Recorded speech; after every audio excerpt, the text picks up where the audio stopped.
Warahmatullahi wabarakatuh. Jadi untuk subuh ini kita berada di Lembah Sawah, spot hunting yang sama juga yang pernah kita hunting di sini. Sekarang posisi jam 6:03. Tadi kita udah siap sholat subuh juga. Barusan pas kita jalan dari tol itu ada Amadom, Harapan Indah Sleeper, Simpati Star, sama JRG Nonstop itu udah masuk di tol. Jadi harapan kita di belakang habis ini nggak tahu apa lagi lah. Yang jelas untuk hari ini terlalu cepat bis untuk lewat ke sana. Posisi tadi kita selisih sama Amadom juga sekitar 5:30. Jadi kita lanjutin aja hunting kita. Mudah-mudahan masih banyak bis di belakang, nggak selisih. Tadi kita lewat tol, mungkin bis yang lain lewat dari bawah. Jadi selamat menyaksikan untuk hunting hari ini.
Wisata.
9 pagi.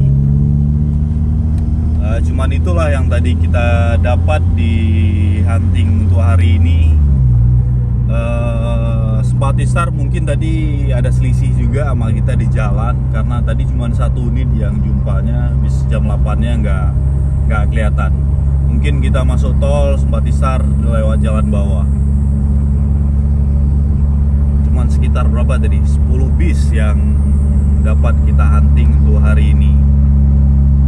Jadi gitu aja untuk video hunting kita hari ini. Terima kasih telah menonton. Jangan lupa like, share, dan subscribe channel Tubus TV Indonesia, dan bagikan kepada teman-teman Anda yang lain. Terima kasih, sampai jumpa di video selanjutnya. Assalamualaikum warahmatullahi wabarakatuh.